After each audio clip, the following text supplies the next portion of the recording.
మీ తలలు పైకెత్తుకొనుడి, మహిమగల రాజు ప్రవేశించున్నట్లు పురాతనమైన తలుపులారా మిమ్మల్ని లేవనెత్తుకొనుడి.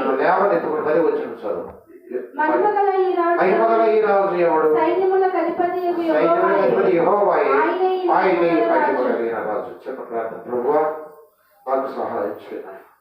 నన్ను నీ చేతిలో తీసుకొని నీ నోటిగా మార్చుకొని వాడుకోతాను.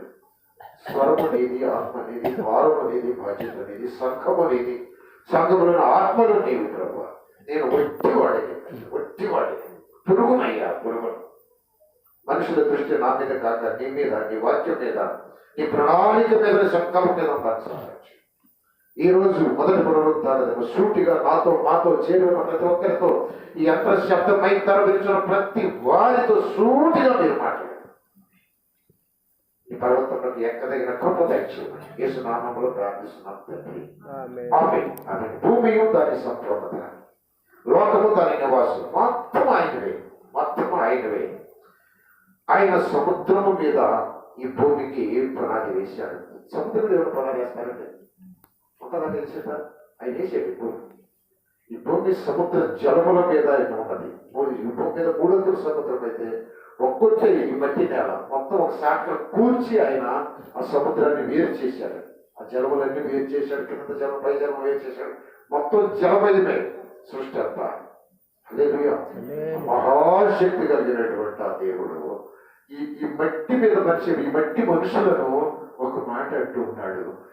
నేను పర్వతముల మీద ఉన్నాను, ఎత్తైన స్థలములలో అంతనంత దూరం ఉన్నాను, నా దగ్గరికి ఎవరు ఎక్కుతారు అంటూ ఆ ఎక్కగలిగిన వారి అర్హతలను కూడా ఇక్కడ చెప్పారండి. ఏమిటయ్యా అర్హతలు అంటేనండి, వ్యర్థమైన వాటి యందు మనస్సుంచిన వాడు ఎక్కుతాడు అన్నాడు. దేని మీద? వ్యర్థమైన వాటి మీద మనస్సుంచకయు, కపటముగా ప్రమాణము చేయకయు, నిర్దోషమైన చేతులు, శుద్ధమైన హృదయం కలిగి ఉండేవాడే వాడు యెహోవాను ఆశీర్వాదం పొందను, తన రక్షకుడైన దేవుని వలన నీతిమత్వం పొందను. ఆయన ఆశ్రయించేవారు యెహోవా యాకోబు దేవాన్ని సన్నిధి వెతుకువారు ఎట్టివారంటే ఆయన పర్వతం మీదకి ఎక్కగలిగిన వారు. ఎవరయ్యా వాళ్ళు? వాళ్ళలో కొన్ని మంచి లక్షణాలు ఉంటాయని ఇక్కడ చెప్తున్నాడు. ఏమిటి ఆ లక్షణాలు అంటే, ఒకటి, వ్యర్థమైన దాని యందు మనస్సు పెట్టరు వాళ్ళు. వ్యర్థమైన దాని, ఏమి వ్యర్థమైనది? సులభాన్ని చెప్తాడండి. భూమి మీద ఏమన్నాడండి? ప్రసంగి గ్రంథంలో సులభం మాట చెప్తారండి. సూర్యుని క్రింద నూతనమైనది ఏది లేదు, మునుపు ఉండినదే ఈ రోజు కూడా ఉండేది, ఈ రోజు ఉండేది రేపు కూడా ఉండేది అన్నాడు ఆయన. నిజమే, అంతా వ్యర్థమైనది. మనుషులు పుడుతున్నారు, పోతున్నారు, ఏవేవో ఆశలతో బ్రతుకుతున్నారు, ఆశలు తీరకుండానే పోతున్నారు. చాలా మంది ఎన్నెన్నో కళలు కంటున్నారు, పేక మేడలాగా కూలిపోతున్నాయి కళలన్నీ కూడా. ఏమేమో సాధించాలనుకుంటున్నారు, ఏమి సాధించకుండా ఈ లోకంలో పెట్టిపోతున్నారు మానవులు. కనుక పిల్లరా, దేవుడు అంటున్నాడు, వ్యర్థమైన దాని మీద మనస్సు పెట్టబాగా. వ్యర్థం కానిది ఒకటి ఉంది, యుగాలు నిలిచేది, నిత్యత్వము, శాశ్వతమైనది ఒకటి ఉంది. అది నా సన్నిధి, నా పర్వతం, నా లోకం, నా రాజ్యం. దాని మీదకి ఎవరు ఎక్కుతారంటే, నువ్వు నీ మనస్సుని భూ సంబంధం వాటి మీద కాకుండా పరలోక సంబంధం ఏర్పాటు మీద నీ మనస్సు పెట్టినప్పుడు నువ్వు కొన్ని స్టెప్ బై స్టెప్ నిత్యం మీద ఎక్కినట్టుగా యాకోబు ఆ బేర్షెబ మార్గంలో ఆ రాయి తలగడగా చేసుకుని ఉన్నప్పుడు ఒక నిచ్చిన ఆ భూమి నుంచి ఆకాశానికి దేవతలు ఎక్కుతూ దిగుతూ పైన ఆ యెహోవా దేవుడి చేతులు సాగి మాట్లాడుతూ ఉన్నాడు. యాకోబు, నేను నీ తండ్రి అబ్రహాము దేవుడను, ఈ స్థలాన్ని నీకు ఇస్తాను, నీకు తోడై ఉంటాను, నీ బిడ్డలు కాపాడుతాను. హల్లెలూయా. ఆయన మన కోసం ఎదురు చూస్తా ఉన్నాడు. ఇక్కిరా బిడ్డ, ఇక్కిరా, నేను నీకు నిశ్చలగా నా కుమారుని ఇచ్చాను, నిశ్చలగా నా కుమారుని ఇచ్చాను, నాకు అవకాశం. హల్లెలూయా. ఇక్కడ ఈ కీర్తన దావీదు ఏ సందర్భంలో రాశాడంటే, జాగ్రత్తగా వినండి. ఉభయదోదో ఇంట్లో దేవుని మనస్సు ఉన్నది. ఒకసారి చూడండి వాక్యము, 2 సమయాల గ్రంథం 6:18 ఈ సందర్భంగా ఆయన కీర్తన రాసినట్టుగా భక్తులు చెప్తారు. ఉభయదేమో ఇంటిలో దేవుని మందస్సు ఉన్నది. దేవుని మందస్సు ఉండటం వలన యెహోవా ఒబేదెదోము ఇంటి వారిని ఆ. అతనికి కలిగిన దానంతటిని ఆ. ఆశీర్వదించుచున్నాడన్న సంగతి ఆ. దావీదునకు వినపడగా ఆ. దావీదు పోయి ఆ. దేవుని మందసమును ఒబేదెదోము ఇంటిలో నుండి ఆ. దావీదు పురమునకు ఉత్సవముతో తీసుకొని వచ్చెను. హల్లెలూయా. ఇక్కడ జాగ్రత్తగా గమనిస్తే మందసము ఫిలిస్తీన్ల మధ్య ఉన్నప్పుడు దాగోనుగుడిలో దేవుని మందసాన్ని పెట్టినప్పుడు దేవుడికి భలే కోపం వచ్చింది. ఆ దాగోను దేవతను నరికి తలకే కట్టబడేసి ముందు బోర్లు చూశాడు. ఆయన పాదాల మీద బోర్లు పడింది ఆ దేవత. వాళ్ళు ఉదయం వచ్చి ఆ పూజలు వాళ్ళందరూ పూజలను చూస్తే దాగోను దేవత ప్రభు యొక్క పాదాల మీద మందసం ముందు ఊరి ఇదేంద్ర మన దేవుడు వాళ్ళ దేవుడు పాదాల మీద పెట్టాడని చెప్పి నిలబెట్టి మళ్ళీ కల్పించేసాడు. రెండో రోజు చూస్తే తలకే కనిపించాడు. ఆ రోజు నుంచి ఈ రోజు వరకు మందిరం ఆరాధించాలి. That is our God, our supreme Lord, only one God. నువ్వు ఆరాధించగలిగితే, నువ్వు నమ్మితే నీ జీవితము అద్భుతంగా లిఫ్ట్ చేయగలిగిన దేవుడు, ఖచ్చితంగా లిఫ్ట్ చేయగలిగిన దేవుడు ఆయన ఒక్కడే నీ జీవితం లిఫ్ట్ చేయగలరు. ఇక నువ్వు దేన్ని నమ్ముకున్నా ఈ లోపల చేయగలరు. ఎందుకంటే సమస్తం ఆయనది. ఇది ఎప్పుడైతే దావీదు గ్రహించి అయ్యో అక్కడ ఫిలిస్తీన్లో ఉంటే వాళ్ళందరూ గడ్డలు వేసి రాజుగా భయంకరంగా పడ్డాడు, ఆ దేశం అంతా అల్లాడిందే అని చెప్పి వాళ్ళ గడ్డల రూపంలో వాళ్ళ శాస్త్రవేత్త వచ్చిన దాన్ని బట్టి పందికొక్కులు, బంగారు పందికొక్కులు గడ్డల రూపంలో చేసి వాటిని ఆ మందసం దగ్గర పెట్టేసేసి ఎదురు పట్టేసి పంపించేసేసారు.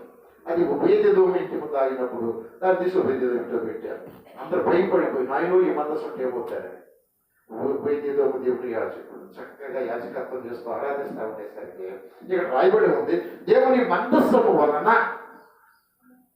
అల్లేలూయా చెప్పండి. సుకుమారి చెప్పు ఒకసారి, దేని వలన? దేవుని మందస్సము వలన చెప్పు. నా పిచ్చి తల్లులు ఉన్నారు కొంతమంది ఇక్కడ, బంగారు తల్లులు, వరాల కోటలు, వజ్రాలు మూటలు, వాళ్ళు ఇన్నట్టే ఉంటారు కానీ ఇన్నరు. వాళ్ళు ఇది రక్షించబడాలని నాకు గొప్ప ఆశ. అబ్బా ఏముండటం వలన అంటే, నీ ఇంట దేవుని మందస్సం ఉండటం వలన, నా ఇంట దేవుని మందస్సం ఉండటం వలన, మన ఇళ్లలో దేవుని మందస్సం ఉండటం వలన ఒబేదెదోము ఇంటి వారికి, ఆ ఇంట్లో ఎంతమంది ఉన్నారు వాళ్ళందరికీ అతనికి కలిగిన దాని అంతటికీ ఆశీర్వదించుచున్నాడు అన్న సంగతి దావీదుకు వినబడిన. చెప్పబడ్డాడు ఒకసారి. దీంట్లో మందసం ఉన్నదా? మందసం ఉన్న స్థలములో టీవీ ఉన్నదా? మందసము ఉండి ఆశీర్వదించవలసినటువంటి నీ ఇంట్లో ఆ స్థానంలో టీవీ ఉండి నేను శపిస్తాను కదా, ఆశీర్వాదాలు ఆగిపోయేటట్టు చేస్తాను కదా. ఒకసారి టీవీ లేకపోతే ఎట్టగట్టయ్యా? వార్తలు తెలియాలి కదా. నాకేమో రాజ్యాలు ఏవటం లేదు, రాజకీయ నాయకులు కదా. వార్తలు తెలియకపోతే మనకు వచ్చే లాస్యం లేదు. కానీ మందసం లేకపోతే రాసి వస్తుంది. దేవుని మందసం లేకపోతే నష్టపోతావు. దిక్కులేని దివాణాలు ఉంటాయి. ఇందాక పాల్పడాను కదా, చాటు లేని ఇంటిలోన నిలవలేని దీపం. చాటు మందసమే నీకు దేవుని మందసం. హల్లెలూయా. అందుకని గుమ్మములారా, మహిమ గల ఈ రాజు ప్రవేశించినట్లుగా మీ హృదయాలను తెరవండి, మీ ఇంటి తలుపులు తెరవండి, ఆయన మీ ఇంట్లో పెట్టుకోండి. ఇల్లింటి పాది బిడ్డలతో సహా ఆరాధించండి. మీరు ఆశీర్వదించబడతారు. మీకు కలిగిన సమస్తము ఆశీర్వదిస్తాడు ఆయన. అంటే ఇది గ్రహించినటువంటి మహారాజు దావీదు ఆ మందసాన్ని తీసుకొని వెళ్ళండి, సీయోను పర్వతం మీద గుడారంలో పెట్టి రండి, అందరూ ఆరాధిద్దాం రండి అన్నమాట.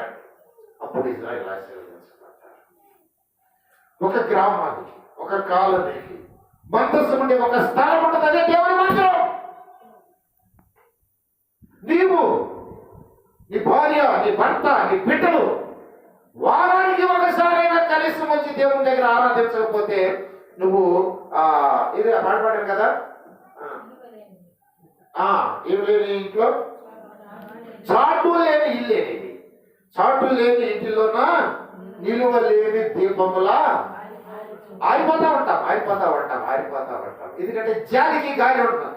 గాలికి జాలి ఉండదు, జాలికి కాదు. గాలికి జాలి ఉండదు, తోతానే ఉండదు. దీపాలు ఆరిపోయాయి నా గాలి పట్టిన ఈ జనాంగము ఆరిపోతానే ఉంటారు. గాలి పట్టకుండా ఉండాలంటే, గాలి ఆరిపోయకుండా ఉండాలంటే నీతో మందస్సు ఉండాలి, నీ హృదయంలో మందస్సు ఉండాలి. ఇంటికి పాదిని మీరు కూర్చోబెట్టి ఆరాధన చేసుకున్నది గ్రహించినటువంటి దావీదు మహారాజు సియోను పర్వతం మీద ఆ మందసాన్ని పెట్టి గుడారం వేసేసాడు. ఓ ప్రత్యక్ష గుడారం, చక్క యాజకులను పెట్టాడు, ఆరాధించే వారిని పెట్టాడు, వాయిద్యగాండ్లను పెట్టాడు. చాలా అద్భుతంగా ఆరాధన జరిగింది. రైలాసులు పెంచుకుంటాడు. ఆయన మహిమ కలిగిన రాజు, ఆయన సర్వానికి ఆధారభూతుడు. నీ దీవెనకు, నీ ఆయుష్కి, నీ పునరుజ్జీవానికి, నీ బిడ్డల భవిష్యత్తుకు, నీ తరాలకు, నీ వంశానికి, నీ జనరేషన్కి కూడా ఆయన ఆధారం. హల్లెలూయా, హల్లెలూయా. ఇక్కడ ఒక మాట చదివి నేను ముందుకు వెళ్ళిపోతాను. Praise the lord. Hallelujah, hallelujah, praise the Lord. ఆ వ్యర్థమైన దాని యందు మనస్సు పెట్టక అన్న మాట దగ్గర నుంచి నేను ముందుకు వెళ్ళిపోతాను. ఓకే, దేవునికి స్తోత్రం. యెహోషువ గ్రంథంలోకి వెళ్దాం. రాత్రి చదివించాము, 5వ అధ్యాయం చదివించాను. 5వ అధ్యాయంలో మీకు నూతన సంవత్సరాల గురించి ఒక మెసేజ్ నేను సిద్ధపరచుకొని వచ్చాను. ఒక 7 నూతనత్వాలు మీతో సమయాన్ని బట్టి నేను చెప్తాను. 7 నూతనత్వాలు మీతో పంచుకుంటాను. Praise the lord. హల్లెలూయా. నేనే చదువుతాను. 5వ అధ్యాయంలో నేను చదువుతాను. చూడండి, 2వ వచనం. ఆ సమయమున యెహోవా రాతి కత్తులు చేయించు యెహోవా అంటున్నాడు, రాతి కత్తులు చేయించుకొని మరలా ఇశ్రాయేలుకు సున్నతి చేయించుమని యెహోషువకు ఆజ్ఞాపించగా, ఆ యెహోషువ రాతి కత్తులు చేయించుకొని సున్నతిగిరి అను స్థలము దగ్గర ఇశ్రాయేలులకు సున్నతి చేయించారు. యెహోషువ సున్నతి చేయించుటకు హేతువు ఏమనగా, యెహోషువ సున్నతి చేయించుటకు హేతువు ఎందుకు చూసే వారి అందరికి ఎందుకు సున్నతి చేయించవలసి వచ్చింది? దానికి కారణం ఏంటి అని అంటే, అక్కడ రాయబడి ఉన్నదండి. అక్కడ రాయబడి ఉన్నది. దేవునికి స్తోత్రం. హల్లెలూయా. ఐగుప్తులో నుండి బయలుదేరిన వారందరిలో యుద్ధ సన్నద్ధులైన పురుషులందరూ ఐగుప్తు మార్గం అరణ్యములో చనిపోయేది అని రాయబడి ఉన్నది. ఎవరయ్యా వాళ్ళంటే, వాళ్ళు వాగ్దానం చేయబడిన వారు. వింటున్నారండి మీరు? ప్లీజ్ మనస్సు పెట్టి వినండి, మనస్సు పెట్టి వినండి. వారు అబ్రహాముకి దేవుడు వాగ్దానం చేశాడు. అబ్రహమా, నీ బిడ్డలకు నేను కానాన్ని ఇస్తాను, ఆ సమృద్ధికరమైన ఆశీర్వాదకరమైన కానాన్ని ఇస్తానయ్యా నీ బిడ్డలకి. వాళ్ళు బానిసలుగా ఉంటే ఆ 420 సంవత్సరాలు గడిచిన తర్వాత బానిసత్వంలో విడిపించి వారిని కానాన్ని నడిపిస్తానని వాగ్దానం ఇచ్చాడు.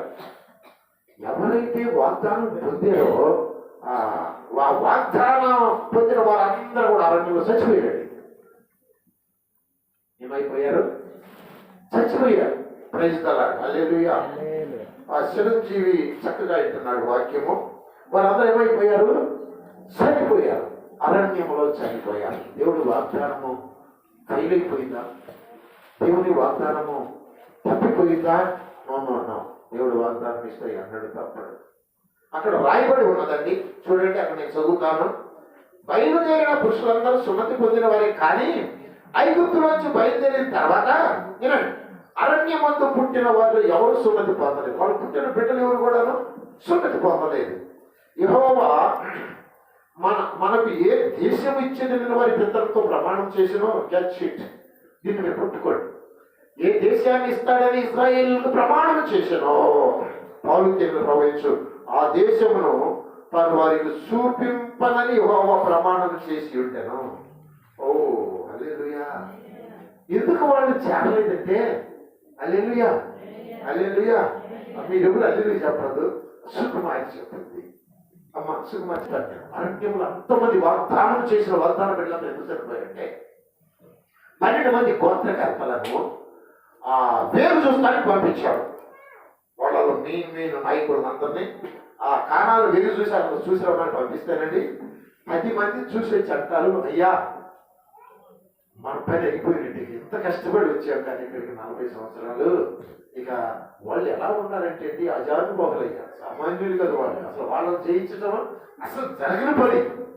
దేవుడు మన సంపదానికి వాళ్ళ చేతిలో సంపదానికి తీసుకొచ్చారండి. ఇక్కడి నుంచి వెళ్ళిపోతాం అనేసరికి ఆ ఇశ్రాయేలు సర్వ సమాజం మరీ అడగటం మొదలు పెట్టారు. అది దేవుడు విన్నాడు. వాళ్ళలో యెహోషువ కాలేబు మాత్రం వచ్చేసి, లేదండి మోసెస్ గారు, లేదయ్యా, ఖచ్చితంగా దేవుడు ఇచ్చిన వాగ్దానం ఆయన నెరవేరుస్తాడు, వాళ్ళని మనం జయిస్తాం అని వాళ్ళు అన్నారు. వాళ్ళిద్దరు వీళ్ళందరూ ఏడ్ చేసరికి దేవుడికి కోపం వచ్చి అన్నాడు, మిమ్మల్ని కానాన్ని చేర్చను అన్నాడు దేవుడు.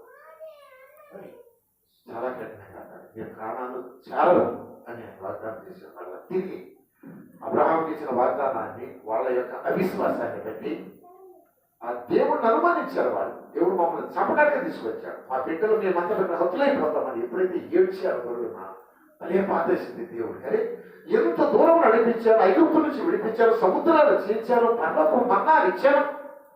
ఇన్ని ఆశీర్వాదాలు మా బిడ్డలకి ఇస్తా ఉంటే కనీసం నా మాట నమ్మకుండా వాళ్ళెవరో చూసి జంకి ఏడుస్తారేంటి వీళ్ళు? నేను చేతగానే వాడినా, నేను వాళ్ళకి సముద్రం చీల్చిన నేను వాళ్ళ మీద జై వేయలేనా? దేవుడి కోపం వచ్చి ఇదే అదే ఇక్కడ ఈ మాట చూడండి. 6వ వచనంలో, యెహోవా మనకి ఏ దేశం ఇచ్చేదన్నటువంటి ఇతరులతో ప్రమాణం చేసినా పౌరులు పంపించు ఆ దేశమును తాను వారికి చూపింపనని యెహోవా ప్రమాణం చేసి ఉండేది కనుక ఐగుప్తు నుండి వచ్చిన యోధులందరూ యెహోవా మాట వినకపోయినందున వారు నశించు వరకు ఇశ్రాయేలు 40 సంవత్సరం అరణ్యంలో సంచరించు వచ్చింది.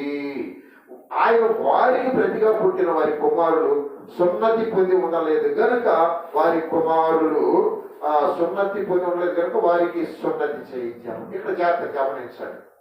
సున్నతి పొందిన వాళ్ళందరూ చచ్చిపోయారు, సున్నత లేని వాళ్ళు ఉన్నారు. వాళ్ళు కానాను వెళ్ళడానికి వాళ్ళకి అర్హత లేదు. ఎందుకంటే సున్నతి పొందిన నా జనాంగమే ఈ నిబంధనకు యోగ్యులు అన్నాడు. పేరుకు మాత్రమే ఇశ్రాయేలీయులే. హల్లెలూయా. ఇది చెట్టే కదా, చెట్టే కదా ఇది. ఏమ్మా ఇది చెప్పండి మీకు, ఇది చెట్టే, అదిగో అది చెట్టే. సుకుమారి ఇంటి ముందు ఉండేటువంటి చెట్టు, సుబాబు చెట్టు ఉంది, పత్తి చెట్టు ఉంది, ఇంకా చాలా గోరింట చెట్లు ఇవి చాలా ఉన్నాయి కదండి, అది చెట్టే. ఇది దయానందం గారు కొనుక్కొచ్చాడు, నేను కూడా ఉన్నాను ఆయన ఇది కొన్నప్పుడు. దాదాపు 8 సంవత్సరాలు అవుతుంది, గుర్తులేదు కానీ నాకు దాదాపు 3-4 సంవత్సరాలు అయితే అనుకుంటాను. ఏమంటే ఒక కాయన్నా కాసిద్దాం, ఒక పువ్వన్నా కాసిద్దామంటే కాయట్లా. పేరుకి చెట్టే, చెట్టే, అది చెట్టే ఇది చెట్టే. కానీ దానికి దీనికి తేడా ఏంటి? కాయపోవడానికి కారణం ఏంటి? దానిలో జీవం అన్నది దీనిలో ఎస్. జీవము లేకపోతే వినండి, క్రొత్త ధనం అనేది ఉండదు. ఏ సంవత్సరానికి ఆ సంవత్సరం క్రొత్త ధనం ఆ చెట్లు కనపడింది, ఖచ్చితంగా కనపడదు ఆ క్రొత్త ధనం అనేది. నేరేడు చెట్టు అయినా ఉంటుంది, ఇంకా కొన్నాళ్ళకి నేరేడు కాయలు కాస్తాయి, క్రొత్త ధనం అది సంవత్సరం లేకపోతే. ఇది 10 సంవత్సరాలు 20 సంవత్సరాలు వచ్చండి ఏమైనా కాయలు కాస్తాయి అంటావా? చెప్పారు ఇది కూడా. ఇప్పుడు ఇశ్రాయేలు కాయలు కాసేవాళ్ళు, వాగ్దానం పొందిన వాళ్ళు అర్థమైపోయారు. వీళ్ళు పేరుకి ఇశ్రాయేలే కానీ వాగ్దానం పొందుకోవడానికి అర్హులు కాదు. హల్లెలూయా. వాగ్దానం పొందాలంటే నిబంధనలోనికి రావాలి, నిబంధనలోనికి రావాలి. ఆ నిబంధనే యెహోవా చెప్పాడు వాళ్ళ పిల్లలకి, వాళ్ళందరికీ రాతి కత్తులు చేపించేసేసి సున్నతి, వారి యొక్క రహస్య గోప్యాంగ చర్మము దాన్ని రాతి కత్తులతో నరికి అవతల పడేసేసారు. Praise the lord. Hallelujah, hallelujah. ఇప్పుడు వారు జీవమునకు యోగ్యులయ్యారు వాళ్ళు. ఓ హల్లెలూయా. ఆ వాగ్దానాన్ని పొందుకోవడానికి అర్హత పొందారు వాళ్ళు. దేవునికి స్తోత్రములు. కనుకండి నేను మీతో చెప్పేది ఏంటంటే, జీవం ఉంటేనే క్రొత్త అనేది ఉంటుంది. అంతే. ఏమంటే జీవం ఉంటేనే క్రొత్త అనేది ఉంటుంది. ఇప్పుడు బాప్తిజం పొంది ఎన్నాళ్ళయింది అమ్మా? చిట్ట బాప్తిజం పొంది ఎన్నాళ్ళయింది తల్లి? 20 సంవత్సరాలు అయిందమ్మా. ఏమన్నా నూతనత్వం ఉందా నీలో? లేదంట. 20 సంవత్సరాలు బాప్తిజం పొందినప్పుడు ఎట్టా ఉందో అట్ట కూడా లేదు. అప్పుడు ఇక్కడ ఒక పువ్వు ఉంది, ఇక్కడ ఒక ఆకు ఉంది, ఊడిపోతుంది. 20 సంవత్సరాలు బాప్తిజం పొంది ఆకులు ఊడిపోయి పువ్వులు ఊడిపోయి మోడులాగా మిగిసిపోయింది. ఒకవేళ ఉంటామేమో. పేరుకి క్రైస్తవులమే, పేరుకి విశ్వాసులమే, బలార్థం తీసుకుంటారు, ప్రభు రక్తం తీసుకుంటారు. కానీ ఇది మన బ్రతుకు, ఇది మన బ్రతుకు. నూతనత్వం ఎక్కడి నుంచి వస్తుంది? Happy new year, same to you. ఎక్కడి నుంచి వచ్చింది? ఆ న్యూ ఎక్కడి నుంచి వస్తుంది? ఆ హ్యాపీ ఎక్కడి నుంచి వస్తుందండి? ప్రియులారా, న్యూ రావాలంటే, ఆ నూతనత్వము రావాలంటే ప్రియులారా, నిజంగా చెప్తున్నాను, మనము ఆయన నిబంధనలో నిలవాలి.